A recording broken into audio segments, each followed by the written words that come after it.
Welcome, fellow travelers. Your traveling buddy here, coming to you from East Lansing, Michigan, right in M.S.U. And today, they're having another M.S.U. Science Festival here at night at the museum, right here in the Michigan State Museum, right here on the M.S.U. campus. Gonna have lots of activities like they did before. So travel with me, will you? Hey travelers, here we are in the museum.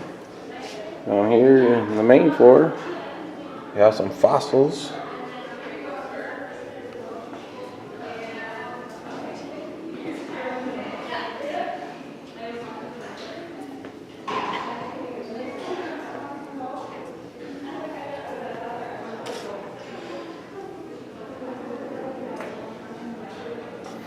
A big mural up here of what these fossils possibly actually look like.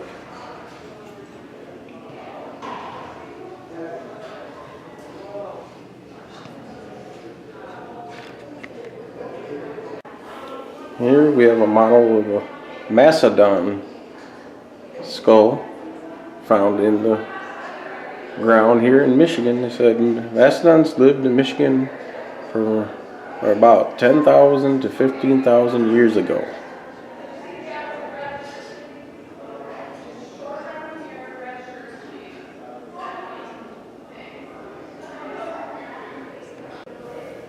Look at these beautiful murals they made, these dinosaurs. Who knows, all these scientists that are teaching here are trying to do the actual Jurassic Park. So I always said it would be interesting to see, but you know, the meat eaters, I don't think they should recreate them. Those are too unpredictable. And I say all dinosaurs went extinct, but there's a lot of animals today that resemble dinosaurs of the day. Come on, there was a dragonfly. They show a dragonfly there, and you see some of these fossils. Things that you see today. So I don't think all dinosaurs died off. I think they just evolved.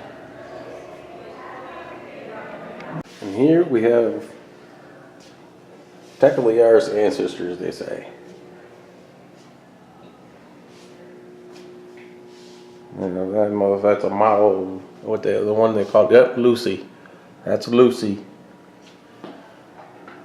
They found her bones years ago.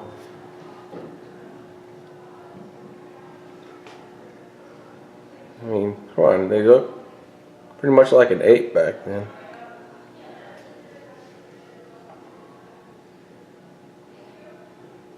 So, I don't know, we could have evolved from, I don't know. I can't say for sure. I'm not going to get into religion and all that.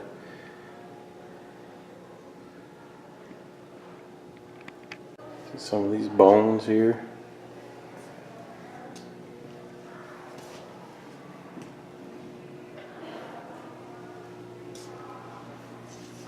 I said there, you see, look at that picture there. That's basically a deer.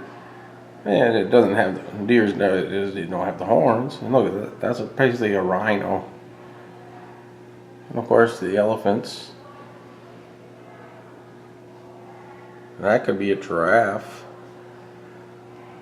I'm just saying they might not have just died out. They might have just evolved. Can't say for why they evolved, but here we have some artifacts from back in the days. Here's a little doll. Kind of looks like Raggedy Ann, or what people nowadays call Annabelle. I mean, the Annabelle doll was technically just a Raggedy Ann doll. Nobody really talks about Raggedy Ann anymore. My mom used to make dolls like this for my sisters. Oh, Indian doll.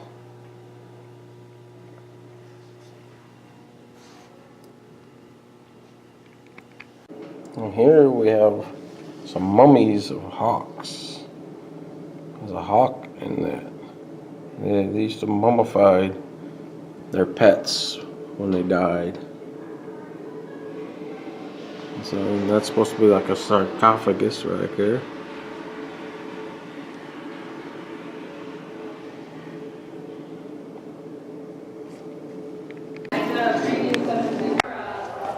Here we have a cabin they actually have here in the museum. This cabin was part of a fur trade post built in 1840 by Abraham Williams on Grand Island, Michigan. Near Munsing, the building was used for different purposes over the years. In 1966, the cabin was donated to this museum by the Cleveland Cliffs Mining Company. Wow, and they actually tore it apart and brought it here. Oh, here we have the fur traders and the Indian. Possibly one of my ancestors, probably Chippewa.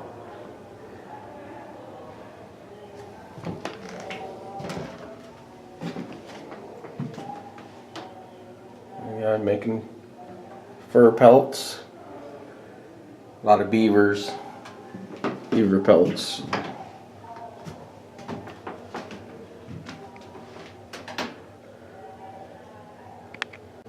Here we have a little model of lumberjacks from up north. I showed you that from the other museum. This is how they used to do it. That's crazy. I mean, the guys walking across some logs, and they're right on the river. That's where those big boots came in. See that guy's there is wearing those spiked boots.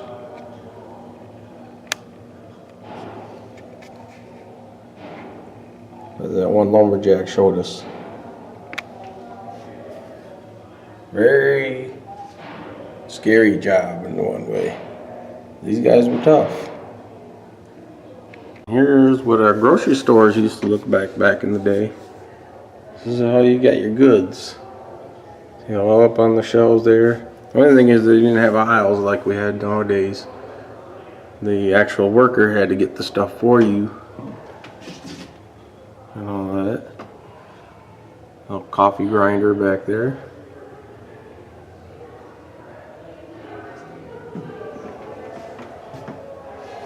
And post office was in the same place. There's your post office.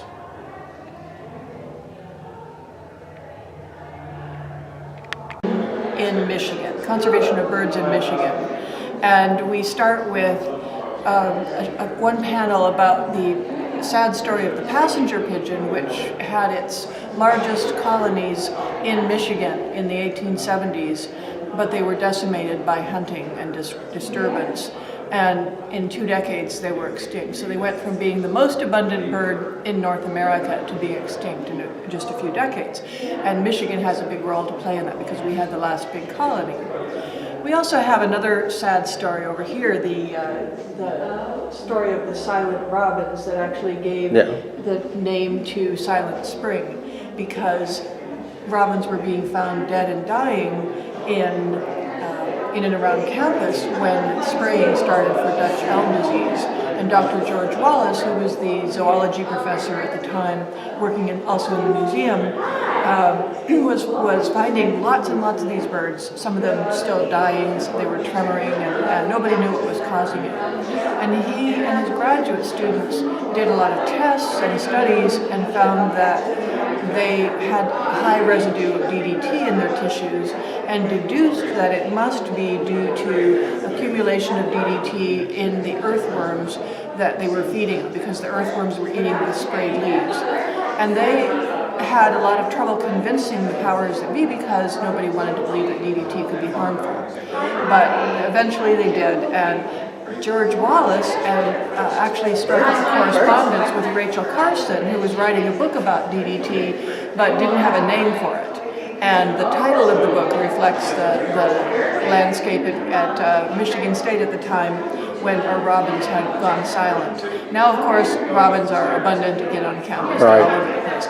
But we also showcase a lot of other conservation stories in Michigan, species that have been in decline, species like the piping plover, for which Michigan has very important population because they only nest on sandy shores in the Great Lakes and the East Coast. So we have Is that the pigeon you're talking about that's extinct now? That's a passenger pigeon. That's one of the 17 specimens that we have. And this bird, the prairie chicken, has gone extinct in Michigan. It's not extinct globally, but it used to occur in parts of South Michigan, but it no longer does since the 1960s or so. And the piping plover almost went extinct because it's very, very susceptible to disturbance. This is one from our collection, and eggs from our collection, and some little stuffed piping plovers. And the problem is that it relies on camouflage, but that doesn't work when people drive ATVs on the beach and their dogs run wild. So the strategy for success isn't working out. So they require special protection, including areas that are free from disturbance. And they also have been captive bred and released, and that strategy is actually working to some extent because they have an innate, or they are hatched, they're born with the migration route in their minds. So they can actually be released once they reach full size and actually be expected to return the next year despite the At least they're trying to do something about this, you know, and because it is actually, they are increasing. So especially our state bird here, that's our robin. Yeah. And that's sad that they were dying off, you know. And here's the bird that some people want to be our state bird. I think it would be nice, the Kirtland's warbler, but it's only in our state for a few months. Most people never see it. But Michigan has the most important role to play in the conservation of this bird, and has been for many years, because it only breeds normally in Michigan, in a small area of the upper lower peninsula. And it only breeds in jack pine, and that jack pine has to be 5 to 20 years old. Yeah, well, Michigan being a big pine country. It doesn't breed in anything else. And it only winters in the Bahamas, and here's the nest. And they build the nest on the ground. This is a nest that we have on loan from the Fish and Wildlife Service. And you can see the jack pine cone there. So that bird's a true Michigander. It gets out of the winter. It gets out of here for the winter. I don't blame them. Anyway, it's dependent on human intervention for its survival, because we have to manage the pines so that there's enough pines for all the warblers at the right age. Because once the pine is 20 years old, they're going to desert, and they've got no place to nest. And we also have to trap the cowbirds that parasitize their nests, because cowbirds greatly decrease their reproductive success. So it has to be ongoing. You can't just say, okay, now we've got a lot more Kirtland's warblers now. Here it looks like we have a life jacket from Lusitania. A ship that sank, or was blown up by the Germans.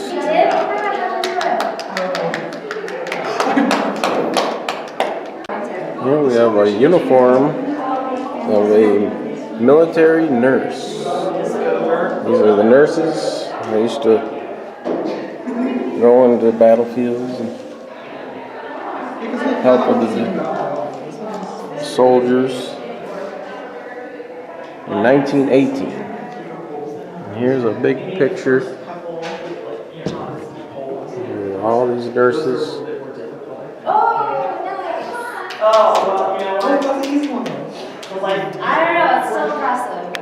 Here we are, in mastodon skulls. Look at the size of those. See those ones, man? They're basically an elephant, you know. You're talking about the woolly mammoth and all that. That's a woolly mammoth skull. Not much different. Like I said, I don't think all dinosaurs died out. When they talk about dragons back in the day, I think those were technically dinosaurs. Here we have a big elephant skeleton and the baby. This is an Asian elephant.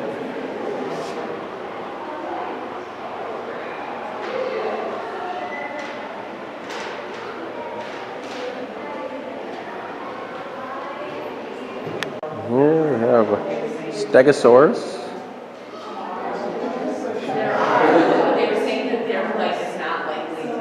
And I believe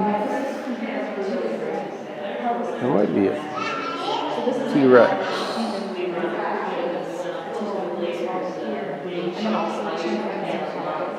So this goes to show this is more. That's a T-Rex skull over there. Hilarious. That's what this one is called. Based on that, you can guess See what I'm saying? It could have been mistaken for dragons. Here we have a skunk. That's the skunk and some deer. I love deer. They're beautiful. Yes, I have eaten venison, but I don't think I could kill anybody unless I was really starving to death. Here's an example of our squirrels that I was talking about earlier. There's a black squirrel, a gray squirrel. And I see a red squirrel. As far as they don't have a red squirrel. And a hawk. These are all birds.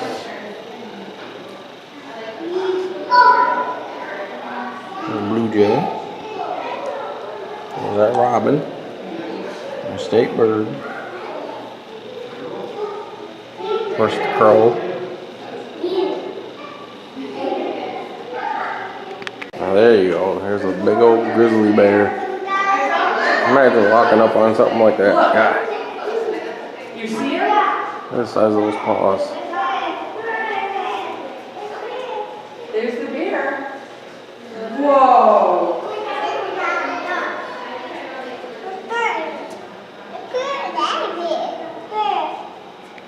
Here we have the gray wolf.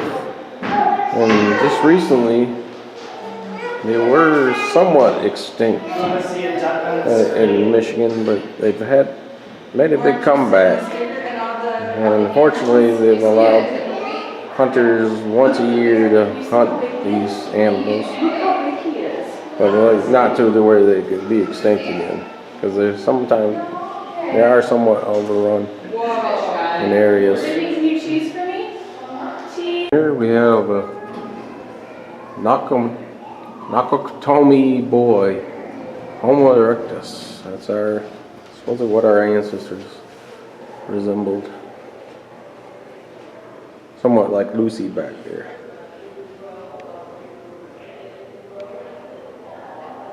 Here we have a skeleton of a platypus. Well, some people say this was God got bored. He just mixed a bunch of animals, a duck and a beaver together.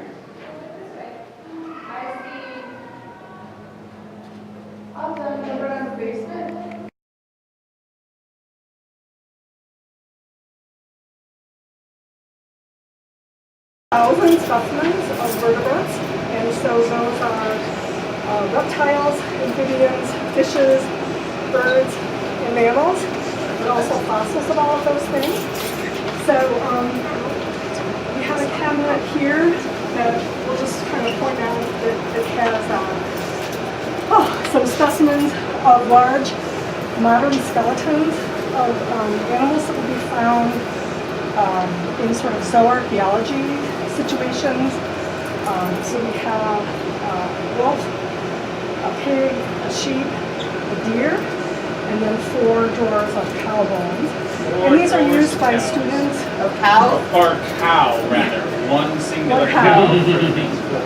Oh, okay. So they're used by students or scholars or faculty or other researchers who need access to skeletons of known animals that are pretty complete skeletons, and then those help people identify small parts or fragments of bones that they might find. So I think we'll skip the example now, but you guys kind of get the idea. And I'll just kind of mention a few things in this cabinet before we go on. So I'm sorry it's so crowded. I'll just point out a couple of things. This cabinet has some of our fossils, and this is the left side of the lower jaw of a mammoth, and this was found in Jackson County, which is just one county south of the county that we're in right now, which is Ingham County. This was unearthed by people who were just digging in their land, and then they started finding these specimens. The other side of the jaw is on display in the lower level of the museum in the Hall of Evolution. What? The other side of the jaw. Is Yeah, but in- what animal? Oh, it's a mammoth. Mammoth? So you can get a better view of it if you just look at the one that's on exhibit. This is just a little bit hard to hide. And I'll just point out one of my favorite specimens in the museum is this tortoise that was found in Nebraska by a professor of zoology and a paleontologist in the museum. His name was J. Allen Holman, and he and students found this and dug it up and wrapped it up carefully and brought it back to campus. And then what was really great was when they were unwrapping it, they discovered that all of the bones were inside of it. I'm sorry it's so loud with the air conditioner. So it was just a really great find because they thought they had just the shell of this tortoise, and they really had the complete skeleton. So you can just see that there's some other bones alongside it. And then this fiberglass model is something that another museum came here and they made a copy of our fossil, and then they just gave us this fiberglass model, and they put a copy in their museum. So, anyway, I'm gonna have John, if he can kind of come forward here. Got some specimens in the jar. Some fish.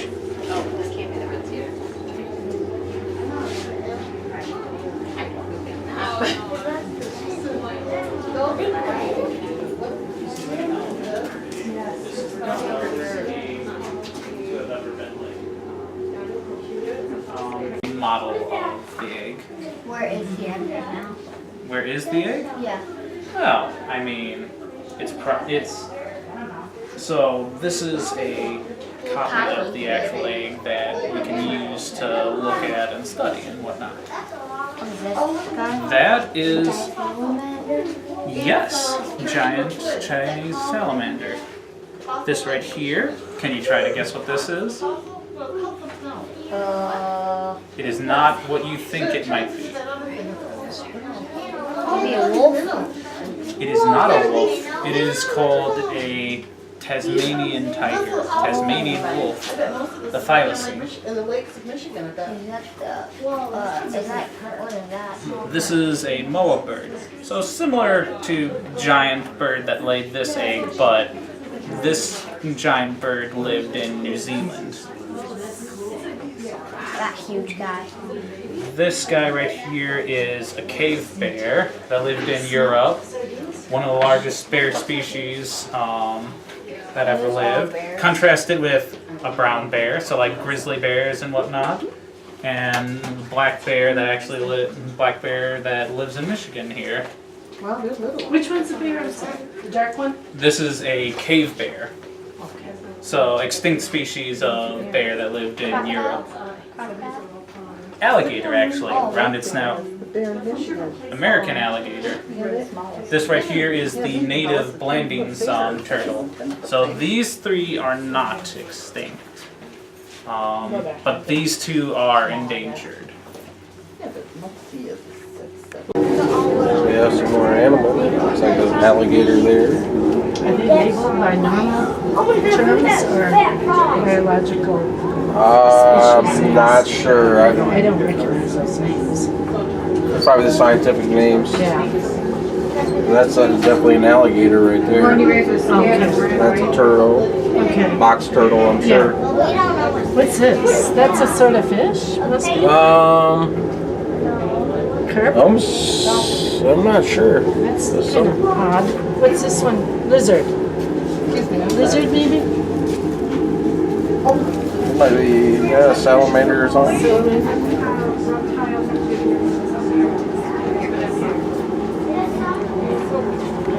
We have some baby armadillos. That Looks like a monkey, I think. Which one's a monkey? I think that's a monkey right there. Oh, See him in that big, right here. Oh, yes, I see it now. I think that's a monkey. You can tell by his nose and, yeah, his eyes. Can't say for sure, but I mean. It really does look like it. Bats. Yep, the bats.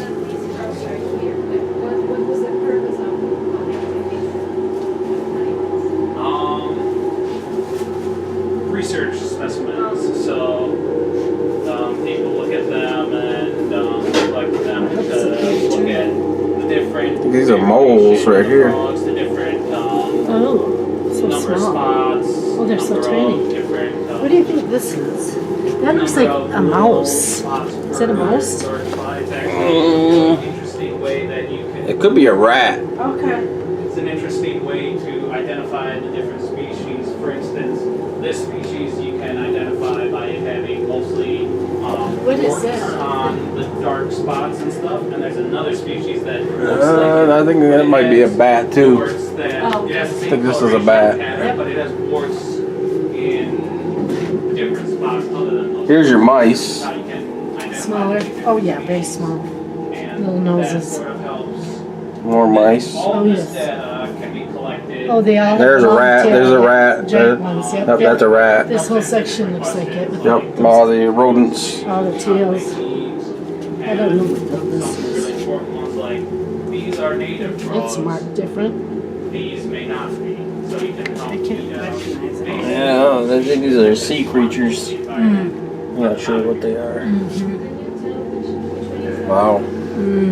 That looks familiar, kind of. None of them are poisonous. None of these ones. These Yeah, are all looks like- native frogs, and none of them are. Because there were some of them are. Not sure. Yep. Could be a lizard. But Some kind of so lizard. the toads, it's a little variation. It's not. Oh, you have a monkey skeleton. I would say This is a pretty large egg for the size of the spell it. So this compared is to its body. And a bat. Yeah. Here, I'll put it up. This is another teaching Creating our Here we have cabinets. some So, cat skeletons. this is Like just your kind of regular the house cat. best way for us to have You ever a. wonder what your house cat looked like on the inside? this one. There you go. Of course, they're not missing their heads. So in the museum, we have over The skeleton 41,000 is mammal real. The specimens. skull is not. It used to have the skull with it. Someone We have a bald eagle. So, That's my boyfriend. He was waiting too long. so there's a gorilla skull that I'm gonna. Here we have a gorilla skeleton. Black bear, llama. Look at that. We have some rhinoceros bones you could see down the side. And then Realized the length. exactly. Black And then, bear I think if skeleton. you think of all the muscle and then all the fur that would be on, well, especially the bear, it just looks really, I think, a lot smaller than it really is. What was this one again? This one is. Oh yeah, we have a giraffe here. Yeah, see his skull. Well, travelers, that's about it. But that was great fun, you know. Got to learn a lot. I actually got to go to a behind-the-scenes tour up and saw a lot of stuff upstairs. I'll put a warning on. There's some things that might be disturbing to little children, so, you know, be cautious. Things in jars and stuff like that. It was real good. Very entertaining, educational.